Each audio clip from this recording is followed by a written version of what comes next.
Lantai marmer mengilat Grand Atrium Mall Pacifica memantulkan cahaya lampu kristal yang menggantung megah. Namun bagi Maya Shafira, kemewahan itu mendadak terasa mencekam. Maya, yang sore itu tampil anggun dengan setelan blazer berwarna gading dan tas Hermes di lengannya, baru saja keluar dari butik perhiasan setelah mengambil pesanan jam tangan untuk ulang tahun pernikahan mereka yang ke-10. Namun, langkahnya terhenti kaku. Di seberang sana, di depan butik desainer ternama, ia melihat pemandangan yang menghancurkan dunianya. Adrian, suaminya pria yang selama 10 tahun ini ia kenal sebagai sosok yang kaku dan jarang mengumbar kemesraan sedang tertawa lebar.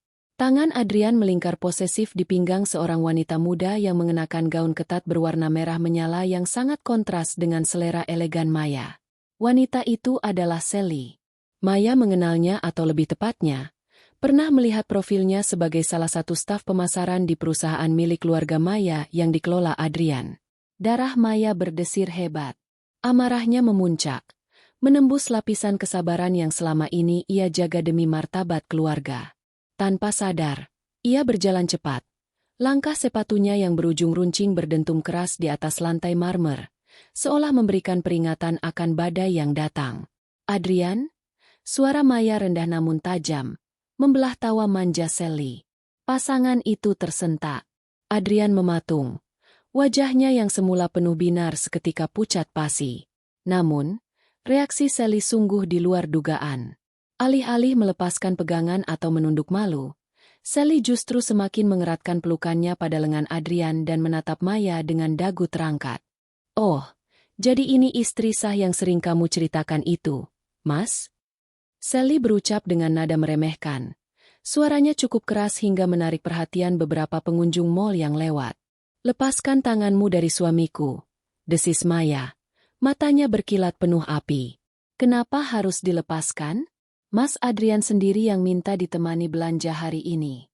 Lihat, dia membelikanku tas yang harganya mungkin setara dengan uang jajan bulananmu, Mbak," sahut Sally tanpa tahu malu.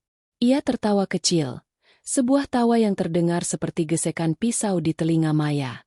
Maya menatap Adrian, mengharapkan pembelaan, atau setidaknya permintaan maaf. Namun, Adrian hanya berdiri di sana dengan sikap acuh tak acuh.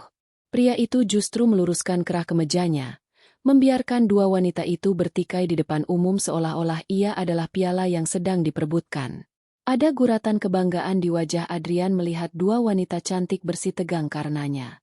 "Adrian, katakan sesuatu. Kau berselingkuh di depan mataku, di tempat umum seperti ini?" Suara Maya mulai bergetar karena emosi yang meluap. Sally maju selangkah, menantang Maya. "Mbak Maya, dengar ya, jangan merasa paling benar hanya karena punya buku nikah. Mas Adrian bosan di rumah. Kamu itu kaku, membosankan, dan cuma tahu soal bisnis keluarga. Dia butuh wanita yang tahu cara menghargai kejantanannya, bukan yang mengatur hidupnya setiap detik. Jaga bicaramu, Sally. Kau hanyalah parasit di perusahaanku," bentak Maya. "Perusahaanmu? Oh, Mas Adrian bilang sekarang dia yang memegang kendali penuh. Kamu cuma pajangan, kan?" Sally tertawa lagi. Kali ini lebih keras. Ia sengaja menarik perhatian kerumunan yang mulai berbisik-bisik dan mengeluarkan ponsel untuk merekam. "Lihat semuanya. Ini adalah istri sah yang tidak bisa menjaga suaminya sendiri, lalu mengamuk di sini seperti orang gila." Maya merasa dunia berputar. Ia tidak pernah membayangkan akan berada di posisi ini dipermalukan oleh seorang wanita muda yang tidak memiliki harga diri, sementara suaminya sendiri diam 1000 bahasa dengan tatapan dingin yang seolah mengatakan bahwa Maya layak mendapatkan ini. "Cukup, Sally." Akhirnya Adrian bersuara, namun nadanya sama sekali tidak membela Maya. "Ayo kita pergi. Tidak ada gunanya meladeni orang yang sedang emosi di sini. Memalukan." Adrian kemudian menatap Maya dengan pandangan meremehkan. "Pulanglah, Maya. Rapikan dirimu. Kau terlihat sangat buruk saat marah seperti ini. Kita bicara di rumah kalau aku sudah tidak sibuk." Tanpa rasa bersalah sedikit pun, Adrian menggandeng tangan Sally dan berjalan melewati Maya begitu saja. Sally sempat menoleh ke belakang, memberikan senyum kemenangan yang sangat provokatif, Sementara para pengunjung mal menatap Maya dengan iba sebuah tatapan yang paling dibenci oleh wanita sekuat Maya Shafira. Maya berdiri mematung di tengah mal yang luas itu. Air matanya tidak jatuh. Justru, rasa panas di dadanya perlahan mendingin, berubah menjadi bongkahan es yang membeku dan tajam. Ia memeras tali tasnya hingga jemarinya memutih. Ia menyadari satu hal, Adrian telah lupa siapa yang memberikan tahta itu padanya. Adrian telah lupa bahwa tanpa nama besar Shafira, pria itu hanyalah seorang pemimpi tanpa modal. Kau ingin aku pulang, Adrian? Baik. Bisik Maya pada dirinya sendiri. Suaranya kini terdengar sangat tenang. Ketenangan yang menandakan bahwa badai yang sesungguhnya baru saja dimulai. Aku akan pulang, dan aku akan memastikan bahwa saat kau melangkah masuk rumah itu nanti, kau akan menyesal pernah dilahirkan. Maya berbalik, berjalan menuju parkiran dengan langkah yang jauh lebih stabil daripada sebelumnya. Tidak ada lagi getaran di tangannya. Di otaknya, skenario demi skenario mulai tersusun dengan rapi. Ia tidak akan melabrak mereka lagi dengan teriakan. Ia akan menghancurkan mereka dengan cara yang paling elegan yang bisa dilakukan oleh seorang wanita dari keluarga Shafira. Malam itu, saat lampu-lampu kota mulai menyala, Maya Shafira sudah tidak lagi menjadi istri yang tersakiti. Ia telah bertransformasi menjadi algojo yang siap mencabut semua kenyamanan yang pernah ia berikan pada pengkhianat itu. Pintu gerbang otomatis kediaman keluarga Shafira terbuka perlahan, menelan mobil BMW hitam milik Maya ke dalam halaman luas yang ditata dengan presisi sempurna. Rumah itu adalah sebuah mahakarya arsitektur modern perpaduan antara kaca, baja, dan marmer mahal. Namun, bagi Maya, bangunan itu kini terasa seperti peti mati yang sangat megah, dingin dan tak bernyawa. Maya melangkah masuk. Suara ketukan sepatunya bergema di lobi yang tinggi, memecah keheningan rumah yang biasanya hangat. Para pelayan tertunduk lesu. Mereka sepertinya sudah mendengar kabar tentang insiden di mal melalui media sosial atau grup percakapan. Maya tidak memedulikan mereka. Ia menaiki tangga menuju lantai 2. Masuk ke dalam ruang kerja pribadinya yang jarang dimasuki Adrian. Di dalam ruangan itu, Maya tidak melempar tasnya atau berteriak histeris. Ia justru duduk di kursi kulitnya yang empuk, menyandarkan kepala, dan menatap langit-langit. Pikirannya berputar seperti kaset yang rusak, mengulang kembali wajah puas Sally dan diamnya Adrian yang memuakan.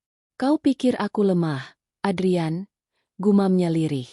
Kau pikir keheninganku adalah kekalahan? Maya menegakkan punggungnya. Matanya yang sembab kini menajam. Ia menyalakan laptop. Jarinya menari cepat di atas keyboard. Ia memiliki akses ke semua sistem keuangan perusahaan, sesuatu yang Adrian pikir sudah ia kuasai sepenuhnya.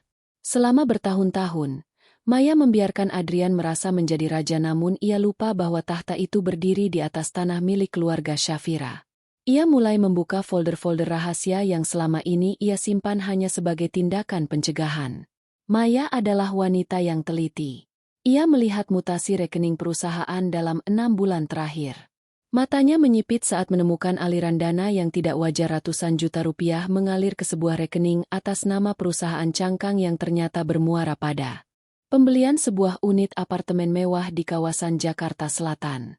Apartemen untuk pelacur itu, desis Maya. Senyum tipis yang mengerikan muncul di bibirnya. Adrian bukan hanya mengkhianati ranjang mereka, tapi dia juga cukup bodoh untuk mencuri dari perusahaan yang sebagian besar sahamnya masih dipegang oleh ayah Maya. Maya kemudian membuka laci besi di sudut ruangan, mengeluarkan sebuah map kulit berwarna hitam. Di dalamnya terdapat perjanjian pranikah yang ditandatangani Adrian 10 tahun lalu, saat pria itu masih merupakan manajer menengah yang tidak punya apa-apa selain ambisi.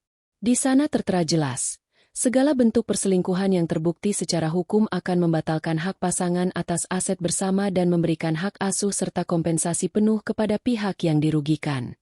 Namun, Maya tahu, hanya menceraikan Adrian dan membuatnya jatuh miskin tidaklah cukup.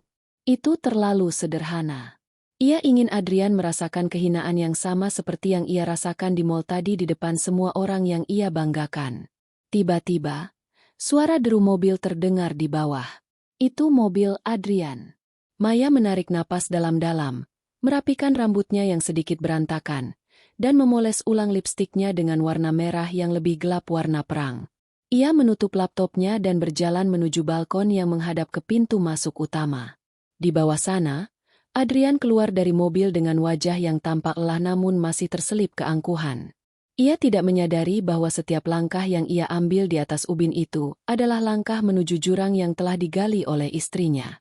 Maya turun menemui suaminya. Ia berdiri di ujung tangga saat Adrian melangkah masuk ke aula. "Kau sudah pulang?"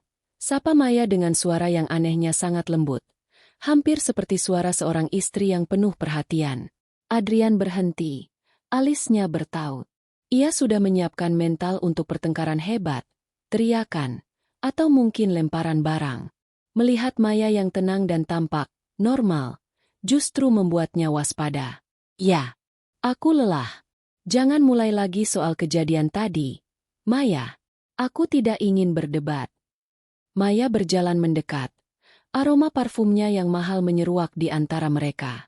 Ia mengulurkan tangan, merapikan kerah kemeja Adrian yang sedikit miring, gerakan yang sama yang dilakukan Sally di mall tadi. Adrian tampak tegang, tubuhnya kaku.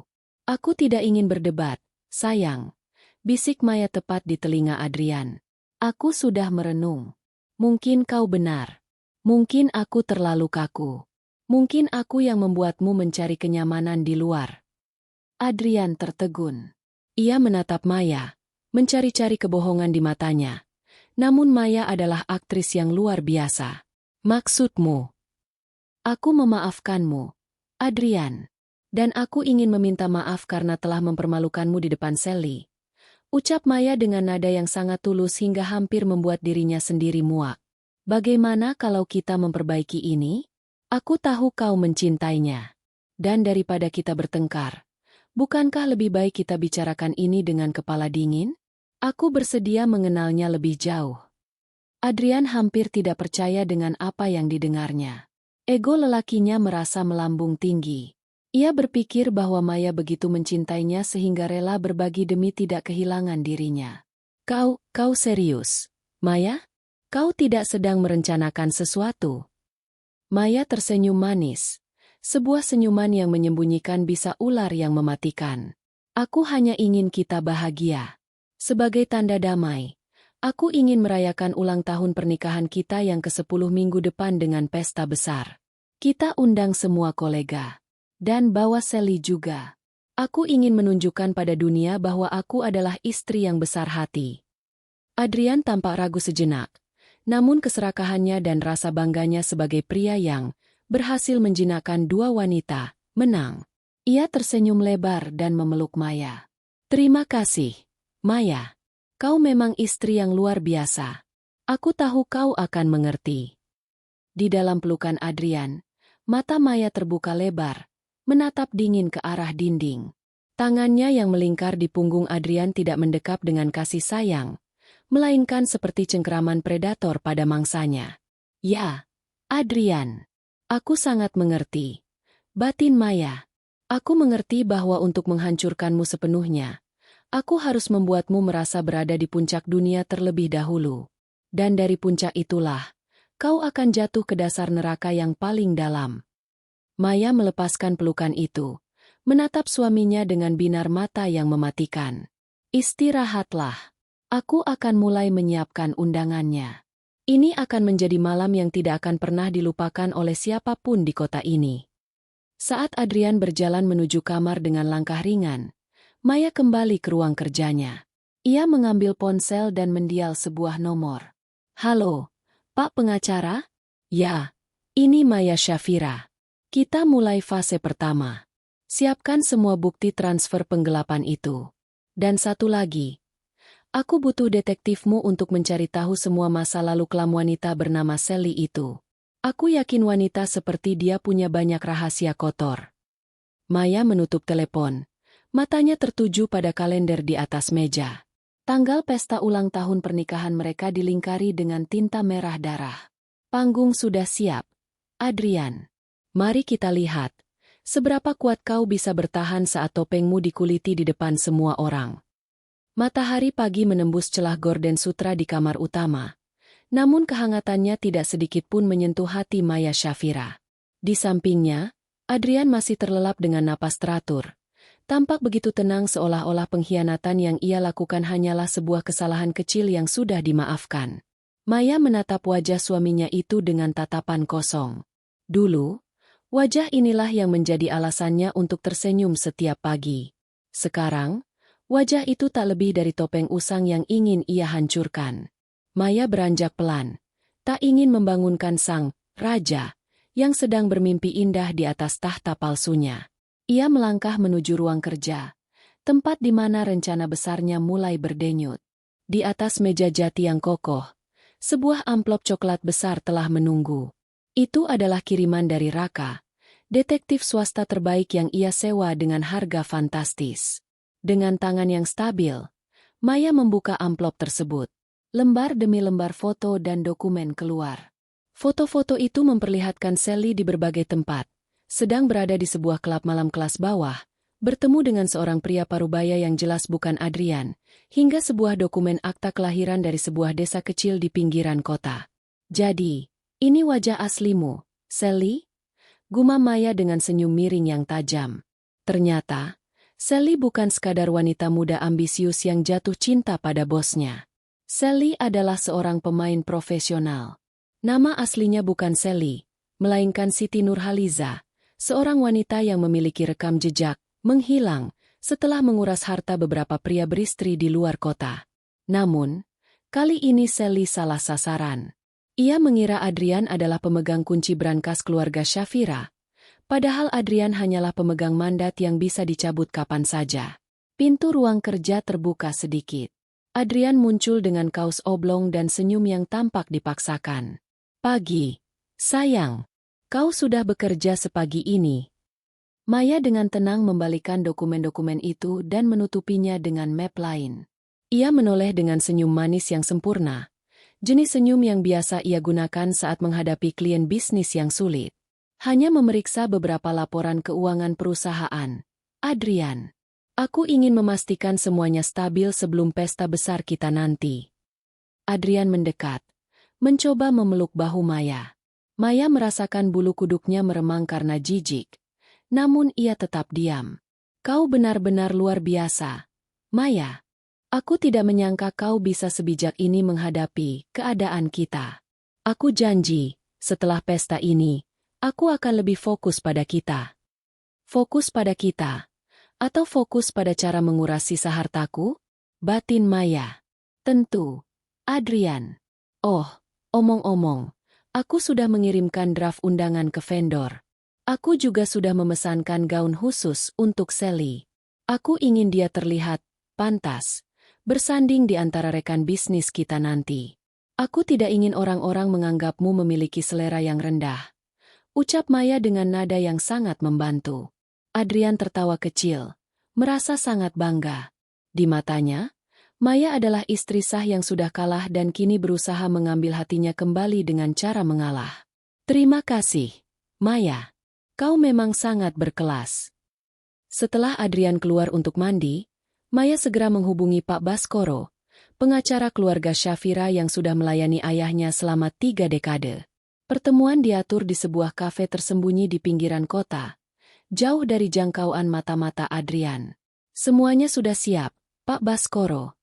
Tanya Maya tanpa basa-basi saat mereka bertemu 2 jam kemudian. Pak Baskoro, pria tua dengan kacamata perak yang tampak bijaksana, mengangguk. Ia meletakkan sebuah tablet di depan Maya. Data penggelapan dana itu sangat rapi. Maya. Adrian memindahkan uang melalui vendor fiktif untuk renovasi apartemen Sally dan pembelian beberapa aset kripto atas nama wanita itu. Totalnya mencapai 15 miliar rupiah dalam 8 bulan. Maya menyesap kopinya yang pahit. 15 miliar. Dia benar-benar meremehkan pengawasanku. Bukan hanya itu, lanjut Pak Baskoro. Sesuai instruksimu, saya sudah memindahkan semua aset strategis perusahaan ke bawah nama yayasan yang hanya bisa diakses olehmu dan ibumu. Saat ini, posisi Adrian di perusahaan secara hukum hanyalah sebagai direktur operasional tanpa hak suara mayoritas. Jika dia dipecat hari ini, dia tidak akan membawa pulang sepeser pun, kecuali utang penggelapan yang harus dia ganti. Maya mengangguk puas. Namun, ia butuh lebih dari sekadar kebangkrutan finansial. Ia butuh kehancuran harga diri. Simpan dulu semua ini. Saya ingin semuanya meledak di malam pesta. Saya ingin semua investor melihat siapa sebenarnya pria yang mereka percayai selama ini. Sore harinya, Maya memutuskan untuk melakukan sesuatu yang berisiko. Ia pergi ke butik tempat Sally sedang mencoba gaun yang ia pesan. Dari balik kaca mobil yang gelap, Maya memperhatikan Sally keluar dari butik dengan wajah berseri-seri, menjinjing tas belanja bermerek seolah-olah ia adalah ratu jagat raya. Sally tampak sedang menelepon seseorang, tertawa manja, dan sesekali membelai perutnya yang masih rata. Maya menyipitkan mata. Apakah dia sedang berpura-pura hamil untuk mengikat Adrian lebih kuat? Raka sudah memperingatkannya tentang kemungkinan ini. Sally sering menggunakan taktik kehamilan palsu untuk memeras korbannya. Maya keluar dari mobil dan sengaja berjalan berpapasan dengan Sally di area parkir. Sally tersentak, namun segera memasang wajah angkuhnya. "Oh, Mbak Maya, sedang apa di sini? Meninjau gaun pemberianmu untukku?" tanya Sally dengan nada mengejek. Maya berhenti, menatap Sally dari ujung kepala hingga ujung kaki dengan pandangan yang membuat Sally merasa telanjang. Gaun itu cantik, Sally. Sangat cocok untuk seseorang yang mencoba menjadi sesuatu yang bukan dirinya. Gunakan dengan baik di malam pesta nanti. Itu akan menjadi malam yang sangat bersejarah bagimu. Sally mendengus. Tentu saja. Dan jangan kaget ya, Mbak. Kalau setelah pesta itu, Mas Adrian memutuskan untuk pindah sepenuhnya ke apartemenku. Dia bilang dia butuh suasana baru, yang lebih muda, dan tidak membosankan. Maya mendekat, membisikkan sesuatu di telinga Sally yang membuat wanita itu seketika membeku. Nikmatilah setiap detik kemewahan yang kau curi ini, Siti Nurhaliza. Karena ketika aku menarik talinya, kau bahkan tidak akan punya cukup uang untuk membeli tiket bus pulang ke desamu. Maya menjauh dengan senyum kemenangan, meninggalkan Sally yang berdiri terpaku dengan wajah pucat pasi. Sally mencoba membalas dengan makian, namun Maya sudah masuk ke dalam mobil dan melaju pergi. Di dalam mobil, Maya menarik napas dalam. Adrenalinnya terpacu. Semua bidak catur sudah berada di posisinya masing-masing. Adrian yang terlalu percaya diri, Sally yang tamak dan penuh rahasia, serta para penonton yang sudah siap diundang. Senjata rahasia Maya bukan hanya uang atau hukum. Senjata rahasianya adalah kesabaran seorang wanita yang telah dikhianati hingga ke dasar jiwanya. Ia akan membiarkan mereka menari di atas panggung yang ia bangun, tanpa mereka sadari bahwa di bawah panggung itu, Maya sudah menyalakan api yang siap menghanguskan segalanya. Malam pesta tinggal 3 hari lagi. Dan bagi Maya, itu adalah 3 hari menuju pembersihan besar-besaran dalam hidupnya. Persiapan pesta ulang tahun pernikahan ke-10 itu dilakukan dengan ketelitian seorang ahli bedah. Maya Shafira memastikan setiap detail mulai dari pilihan bunga lili putih yang melambangkan kemurnian, sebuah ironi yang ia nikmati sendiri, hingga daftar tamu VIP yang terdiri dari dewan komisaris, investor utama, dan media gaya hidup ternama. Bagi dunia luar, ini adalah perayaan cinta 1 dekade. Bagi Maya, ini adalah upacara pemakaman bagi karir dan harga diri Adrian. 3 hari sebelum acara, suasana di rumah mewah mereka terasa sangat janggal. Adrian tampak sangat bersemangat, hampir seperti remaja yang baru jatuh cinta. Ia sering terlihat berbisik di telepon, tertawa kecil, yang Maya tahu pasti sedang berbicara dengan Sally. Adrian benar-benar percaya bahwa ia telah berhasil menaklukkan situasi.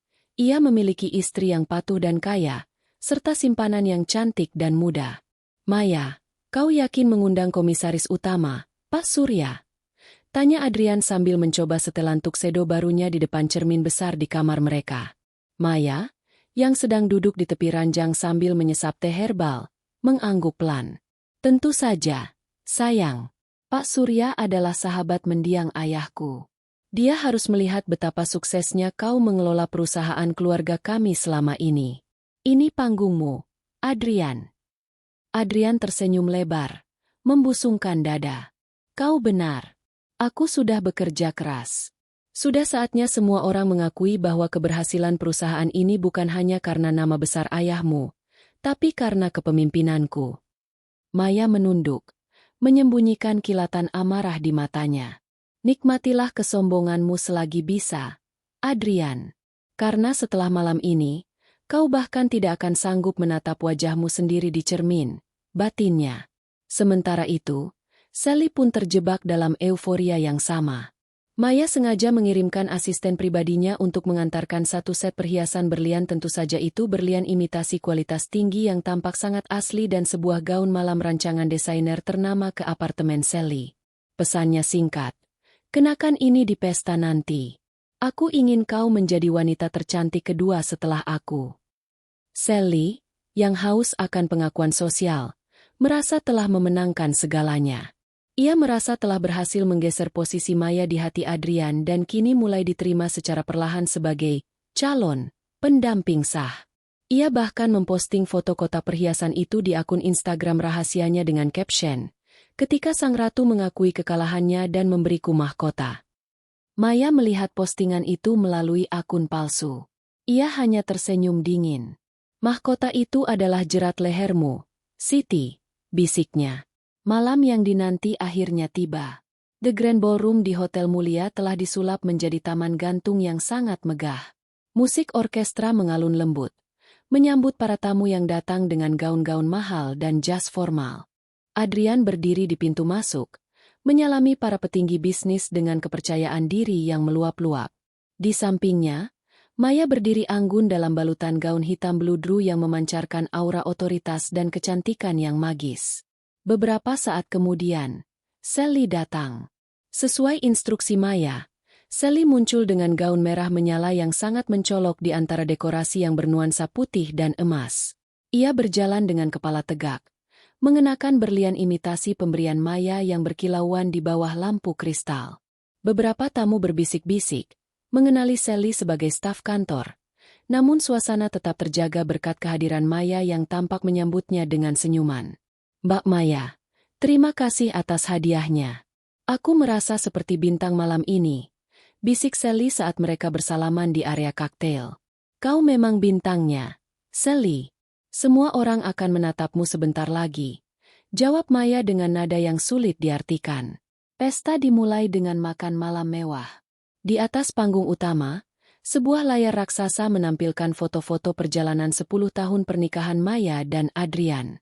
Foto-foto itu tampak begitu romantis. Liburan di Paris, peresmian pabrik baru, hingga momen-momen intim di rumah. Para tamu bertepuk tangan, terharu oleh kekokohan rumah tangga mereka. Adrian kemudian diminta naik ke panggung untuk memberikan sambutan. Ia berjalan dengan langkah mantap, merasa berada di puncak dunia. "Terima kasih semuanya telah hadir. 10 tahun adalah perjalanan yang panjang. Saya beruntung memiliki Maya di sisi saya, yang selalu mendukung setiap langkah saya. Dan malam ini, saya ingin menunjukkan bahwa masa depan kita semua, masa depan perusahaan ini, ada di tangan yang tepat," ucap Adrian dengan suara baritonnya yang mantap. Sally, yang duduk di meja yang tak jauh dari panggung, menatap Adrian dengan mata berbinar, sementara Maya tetap duduk tenang di meja utama, tepat di samping Pak Surya, sang komisaris utama. "Maya," bisik Pak Surya, "kau tampak sangat tenang malam ini. Ada sesuatu yang kau sembunyikan?" Maya hanya menoleh sedikit dan tersenyum tipis. "Hanya sebuah kejutan kecil untuk merayakan kejujuran, Pak Surya. Anda akan menyukainya." Adrian melanjutkan pidatonya. "Sebagai bentuk perayaan 10 tahun ini, saya telah menyiapkan sebuah video dokumenter singkat tentang visi perusahaan ke depan dan sebuah pengumuman pribadi." Adrian memberi kode kepada operator di bagian belakang ruangan untuk memutar video selanjutnya. Ia mengira video itu adalah presentasi proyek ekspansi terbarunya yang ia kerjakan bersama Sally secara rahasia, sebuah proyek yang ia harap akan menjadikannya pemilik saham independen. Lampu aula mulai meredup. Layar raksasa itu kembali menyala. Namun, detik-detik awal video itu langsung membuat suasana aula yang hangat menjadi sedingin es. Bukan grafik pertumbuhan perusahaan yang muncul, melainkan sebuah rekaman kamera CCTV bersuara jernih di sebuah lobi apartemen mewah. Di sana, terlihat Adrian dan Sally sedang berciuman panas sambil menunggu lift. Dengan tangan Adrian yang masuk ke dalam tas belanja bermerek tas yang sama dengan yang dibawa Sally malam itu, suara desas-desus langsung menjalar seperti api di antara para tamu. Adrian mematung di atas panggung. Wajahnya berubah pucat pasi dalam sekejap. Ia menoleh ke arah operator, berteriak meminta video itu dihentikan. Namun layar itu justru berganti. Kini muncul tangkapan layar mutasi rekening. Angka-angka merah menyala menunjukkan aliran dana miliaran rupiah dari kas perusahaan ke rekening pribadi atas nama Siti Nurhaliza. Di bawahnya, tertulis dengan huruf kapital yang besar dan tajam, penggelapan dana perusahaan untuk membiayai perselingkuhan. Seluruh ruangan seketika hening mencekam. Ribuan mata kini tertuju pada Adrian yang berdiri gemetar di panggung, dan Sally yang mulai panik di kursinya. Maya bangkit dari duduknya dengan sangat tenang. Ia berjalan perlahan menuju panggung. Setiap langkah sepatunya terdengar seperti lonceng kematian di telinga Adrian. Ia mengambil mikrofon dari tangan Adrian yang kini terasa dingin dan lemas. Maya menatap ke arah kerumunan tamu, lalu menatap langsung ke mata Sally yang ketakutan. Kejutannya baru saja dimulai. Bisik Maya ke mikrofon. Suaranya menggema di seluruh aula, memicu rasa penasaran yang luar biasa dari para tamu yang mulai mengeluarkan ponsel mereka untuk merekam kehancuran sang raja. Suara dengung dari speaker besar di aula hotel mulia itu perlahan hilang, menyisakan keheningan yang begitu pekat hingga suara helaan napas pun terdengar seperti sebuah pengadilan. Layar raksasa di belakang Adrian masih membeku, menampilkan rincian transfer bank sebesar 15 miliar rupiah ke rekening bernama Siti Nurhaliza. Di depan ribuan pasang mata kaum elit Jakarta, Adrian yang tadinya berdiri bak raja yang tak tertandingi, kini tampak seperti terdakwa yang menunggu vonis mati. Maya Shafira berdiri di atas panggung, tepat di samping suaminya. Ia tidak menangis. Ia tidak menjerit. Ia justru tampil sangat cantik, lebih bercahaya daripada lampu kristal yang menggantung di atas mereka. Ia mengambil mikrofon dengan gerakan tangan yang sangat stabil. Sementara Adrian di sampingnya mulai mengeluarkan keringat dingin yang membasahi dahi. Hadirin sekalian, mohon maaf atas gangguan teknis ini. Suara Maya mengalun tenang, namun setiap katanya memiliki berat yang menghimpit dada. Tapi seperti yang kalian lihat, 10 tahun pernikahan bukanlah waktu yang singkat untuk mempelajari arti sebuah kesetiaan dan juga arti sebuah pengkhianatan yang terorganisir. Maya, hentikan ini. Mari kita bicara di belakang, bisik Adrian dengan suara bergetar. Tangannya mencoba meraih lengan Maya. Maya menepis tangan itu dengan halus, namun sorot matanya yang sedingin es membuat Adrian terhuyung mundur. Maya tidak lagi menatap Adrian. Ia menatap ke arah meja di barisan depan, tempat Sally duduk mematung dengan wajah yang kini sepucat kertas. Malam ini sebenarnya bukan hanya perayaan ulang tahun pernikahan, lanjut Maya. Suaranya kini naik 1 oktav, menggema ke setiap sudut ruangan. Malam ini adalah malam akuntabilitas. Pak Surya, sebagai komisaris utama, Anda mungkin tertarik mengetahui bahwa dana ekspansi pabrik di Jawa Barat yang dilaporkan hilang karena fluktuasi pasar, sebenarnya telah berubah bentuk menjadi sebuah unit apartemen di Sudirman atas nama wanita yang duduk di meja nomor 12. Semua kepala serentak menoleh ke arah Sally. Wanita itu mencoba bangkit. Tangannya gemetar hebat hingga menjatuhkan gelas kristal di depannya. Prang! Suara pecahan kaca itu seolah menjadi tanda dimulainya kehancuran. Itu fitnah. Mas Adrian, katakan sesuatu. Teriak Sally histeris. Ia mencoba mempertahankan martabatnya yang sudah hancur lebur. Ia berdiri, menunjuk Maya dengan jari yang mengenakan cincin berlian imitasi pemberian Maya. Kau hanya iri karena Adrian lebih mencintaiku. Kau sengaja menjebak kami dengan video palsu itu. Maya tersenyum tipis, sebuah senyuman yang lebih menyakitkan daripada tamparan. Iri padamu, Sally? Atau haruskah kupanggil Siti Nurhaliza? Sally tersentak. Nama itu adalah rahasia yang ia kubur dalam-dalam di masa lalunya yang kelam. Siti Nurhaliza, putri dari seorang buronan kasus penipuan di desa terpencil, yang datang ke kota ini dengan identitas palsu untuk memangsa pria-pria beristri yang sedang haus pujian, kata Maya dengan nada dingin. Berlian yang kau pakai itu palsu, Sally. Sama seperti cintamu. Sama seperti kehamilanmu yang kau ceritakan pada Adrian minggu lalu untuk memerasnya lebih banyak lagi. Aku sudah memegang hasil pemeriksaan doktermu yang menyatakan bahwa kau telah melakukan prosedur sterilisasi 3 tahun lalu. Kau tidak akan pernah bisa hamil. Adrian menoleh ke arah Sally dengan tatapan tidak percaya. Sally, apa itu benar? Kau bilang kau hamil anakku. Dia membohongimu, Adrian. Sama seperti kau membohongiku. Potong Maya tajam.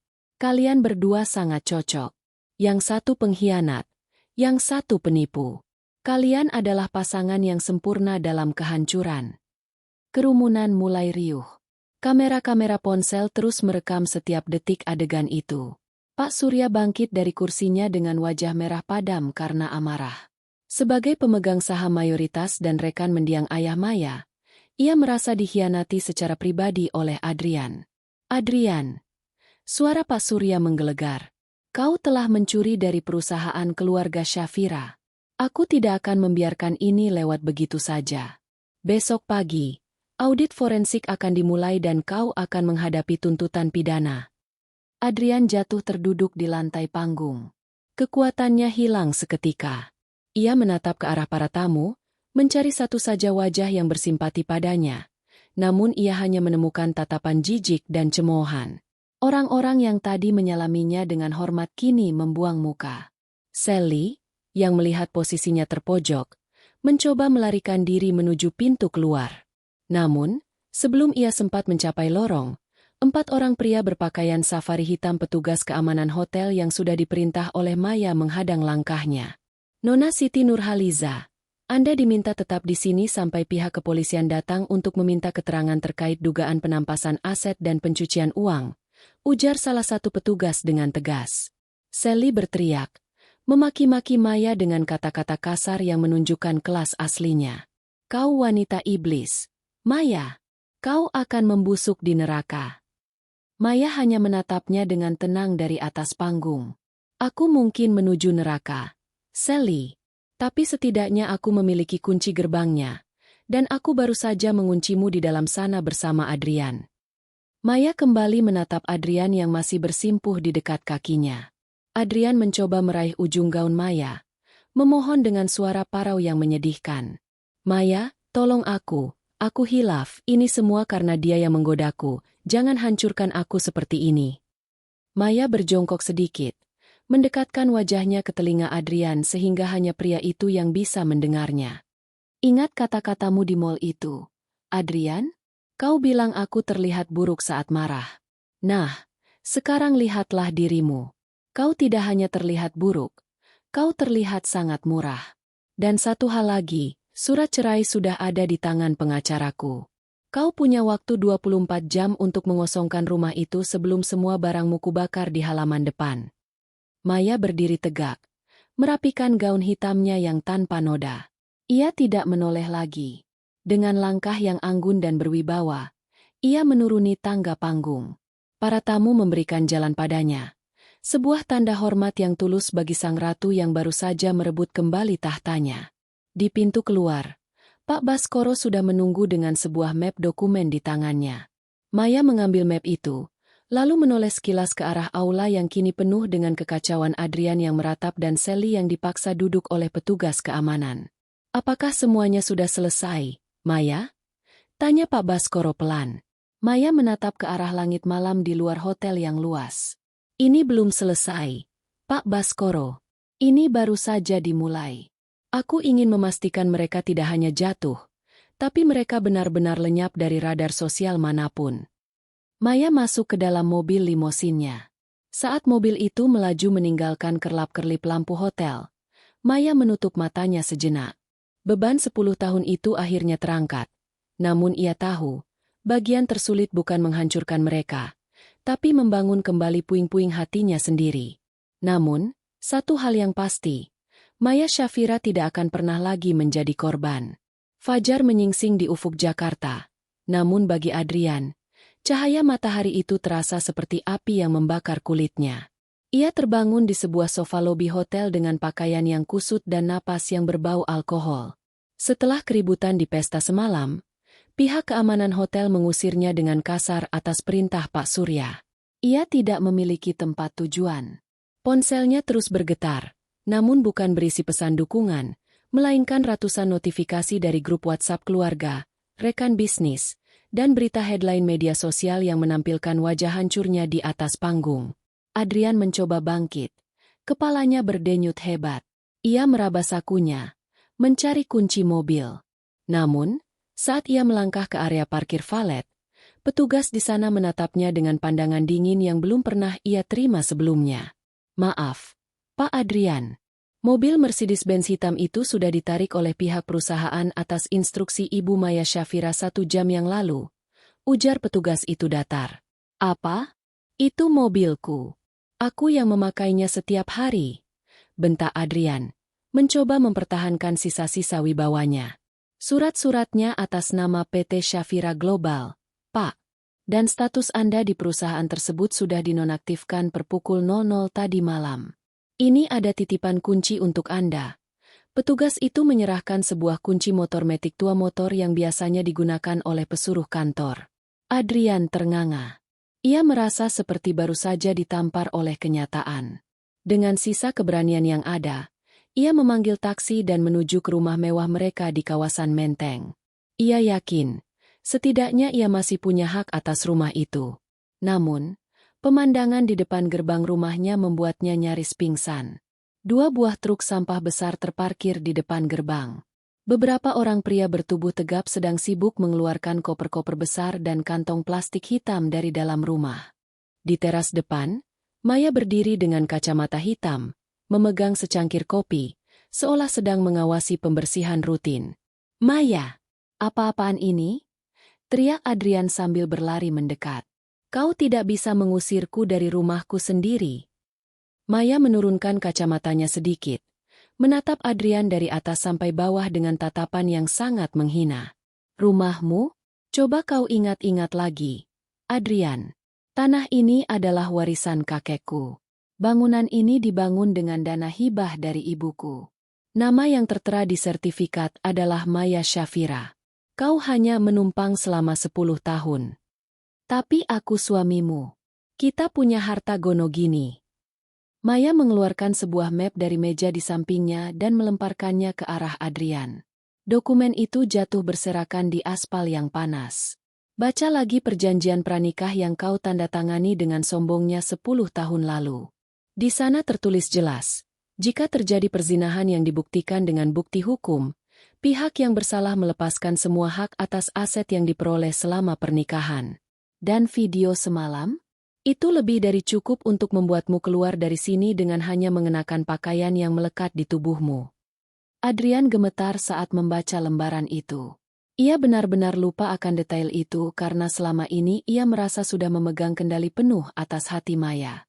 "Maya, tolong jangan sekejam ini. Aku tidak punya tempat tinggal. Tabunganku." "Tabunganmu?" Maya memotong dengan tawa renyah yang terdengar sangat mengerikan. "Maksudmu rekening yang kau gunakan untuk menampung uang hasil penggelapan itu? Rekening itu sudah dibekukan oleh pihak bank atas permintaan komisaris perusahaan pagi ini. Kau tidak punya uang, Adrian. Kau tidak punya mobil. Dan sebentar lagi, kau tidak punya harga diri karena surat pemecatanmu sudah dipublikasikan di koran nasional hari ini." Di saat yang sama, sebuah mobil polisi berhenti di depan gerbang. Adrian mematung. Pikirannya langsung tertuju pada Sally. "Di mana Sally?" tanya Adrian gagap. "Sally? Oh, wanita yang kau sebut, masa depanmu, itu." Maya tersenyum manis. Dia sedang berada di kantor polisi sekarang. Ternyata, dia juga menggelapkan dana dari 2 pria lain sebelum kau. Dia adalah target operasi yang sudah lama dicari. Dan apartemen mewah yang kau belikan untuknya? Itu sudah disegel. Semua barang mewah yang kau belikan untuknya menggunakan uang perusahaan sudah disita sebagai barang bukti. Polisi yang baru datang mendekati Adrian. "Bapak Adrian? Anda diminta ikut ke kantor untuk memberikan keterangan terkait dugaan penggelapan dana PT Syafira Global sebesar 15 miliar rupiah. Tidak, ini pasti salah paham. Maya, Katakan pada mereka ini hanya masalah keluarga. Adrian memohon. Air mata mulai mengalir di wajahnya yang dulu selalu terlihat angkuh. Ia mencoba berlutut di depan Maya. Namun Maya mundur selangkah, seolah tak ingin bayangan Adrian menyentuh sepatunya. Ini bukan lagi masalah keluarga, Adrian. Ini masalah hukum. Kau mencuri dari keluargaku untuk menghidupi parasit. Kau menginjak-injak kehormatanku di depan publik. Sekarang, nikmatilah konsekuensinya, ucap Maya dingin. Saat polisi memborgol tangan Adrian, para tetangga yang juga merupakan kalangan elit mulai keluar dari rumah mereka, menonton drama nyata itu dengan tatapan mencemooh. Adrian, pria yang selalu memamerkan jam tangan Rolex dan setelan jas mahalnya, kini digiring masuk ke mobil polisi dengan kondisi berantakan. Sebelum pintu mobil polisi tertutup, Maya mendekat dan membisikkan satu hal terakhir. Aku sudah mengirimkan tagihan biaya pesta semalam ke alamat ibumu di desa.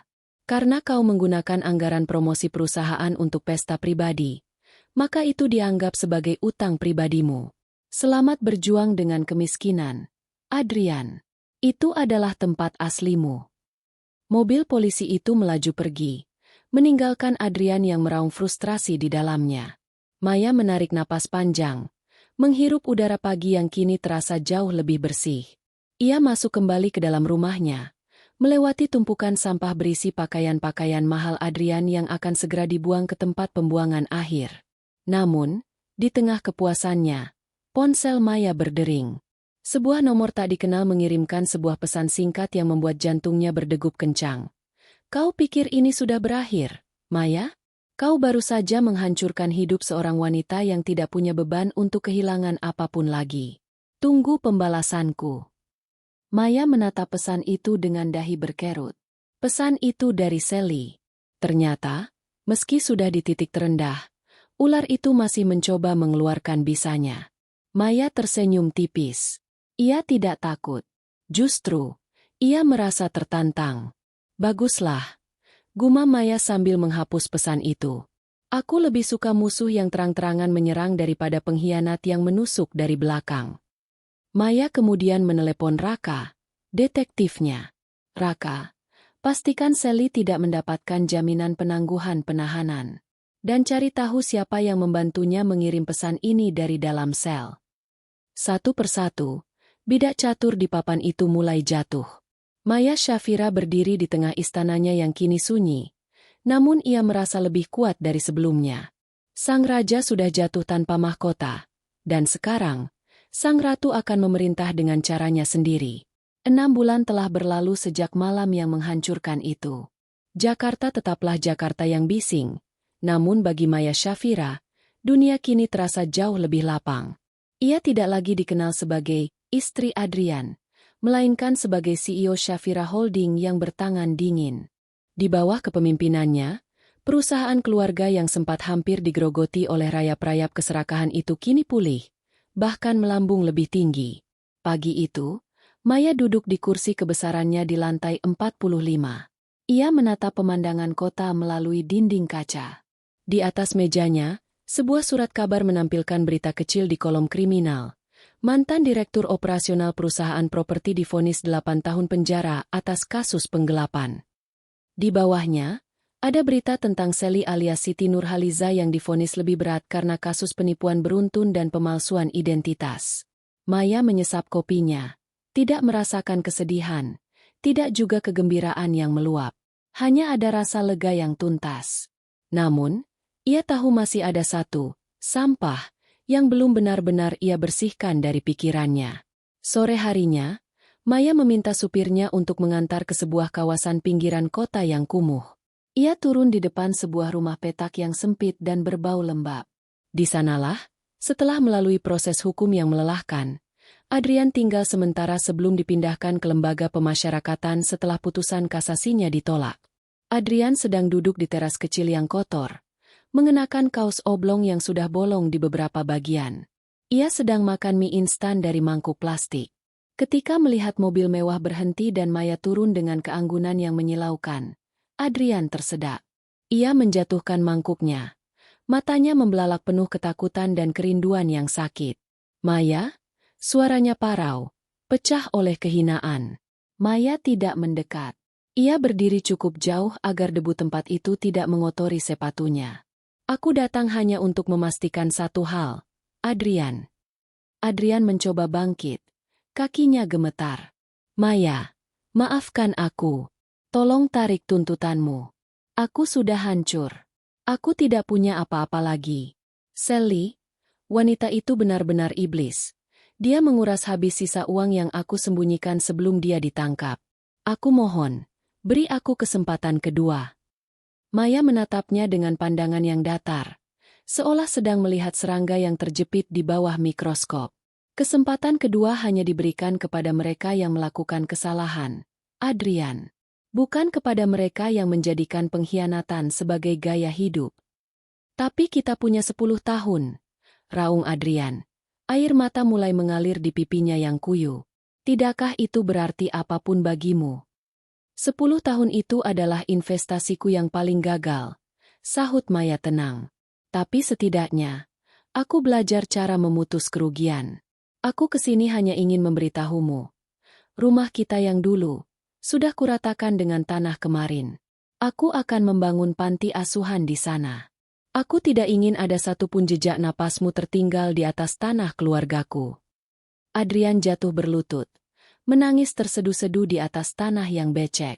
Pria yang dulu begitu bangga diperebutkan dua wanita, kini bahkan tidak memiliki harga diri untuk sekadar berdiri tegak. Maya berbalik, tidak sudi melihat pemandangan menyedihkan itu lebih lama. Ia masuk ke dalam mobilnya dan berkata pada supirnya, "Jalan, kita ke bandara." Bandara Internasional Soekarno-Hatta malam itu sangat sibuk. Maya melangkah menuju ruang tunggu first class. Ia akan terbang ke Paris, bukan untuk meratapi masa lalu, tapi untuk membuka cabang baru perusahaannya. Saat ia sedang menunggu, seorang pria tinggi dengan setelan jas abu-abu gelap duduk di hadapannya. Pria itu adalah Raka, sang detektif yang selama ini membantunya. Namun kali ini, Raka tidak membawa map coklat berisi skandal. Ia membawa seikat bunga mawar putih dan sebuah paspor. Semua sudah selesai. Maya, Adrian sudah masuk sel 1 jam yang lalu. Sally dipindahkan ke lapas wanita di luar kota. Tidak akan ada lagi gangguan, ujar Raka dengan suara rendah yang menenangkan. Maya menerima bunga itu, menghirup aromanya yang segar. Terima kasih, Raka, untuk semuanya. Apa rencana Anda setelah ini? Menetap di Paris? Tanya Raka. Matanya menatap Maya dengan binar yang berbeda dari biasanya, bukan lagi tatapan profesional antara klien dan pekerja. Maya tersenyum. Kali ini senyumnya tulus dan mencapai matanya. Aku ingin membangun hidup yang tidak lagi ditentukan oleh siapa pria di sampingku. Tapi, jika kau tidak keberatan terbang ke Paris minggu depan, mungkin kita bisa mendiskusikan proyek baru yang lebih menyenangkan daripada perselingkuhan. Raka terkekeh, mengangguk hormat. Saya akan memesan tiketnya malam ini juga. Pesawat lepas landas, menembus awan hitam dan menuju cakrawala yang mulai memerah. Di kursi penumpangnya, Maya Shafira membuka tabletnya. Ia melihat foto dirinya yang terpampang di sampul majalah bisnis dengan judul The Phoenix, bagaimana Maya Shafira mengubah tragedi menjadi imperium. Ia teringat hari itu di mall mewah, saat ia merasa dunianya runtuh melihat suaminya berjalan mesra dengan wanita lain. Saat itu ia merasa menjadi wanita paling malang di dunia. Namun sekarang, ia menyadari bahwa hari itu adalah hari keberuntungannya. Jika bukan karena pengkhianatan Adrian, ia mungkin masih menjadi istri yang naif dan terpenjara dalam kepura-puraan. Maya menutup tabletnya, menyandarkan kepala, dan memejamkan mata. Tidak ada lagi dendam. Tidak ada lagi amarah. Yang tersisa hanyalah kekuatan. Di penjara yang dingin, Adrian mungkin sedang meratapi nasibnya. Di sel yang sempit, Sally mungkin sedang menjerit frustrasi. Tapi di atas sana, di ketinggian 30.000 kaki, Maya Shafira akhirnya benar-benar bebas. Ia telah membuktikan bahwa balas dendam terbaik bukan sekadar menghancurkan lawan, tapi menunjukkan pada dunia bahwa tanpa mereka, hidupmu jauh lebih bersinar. Sang ratu tidak lagi butuh raja, karena ia adalah pemilik tahtanya sendiri.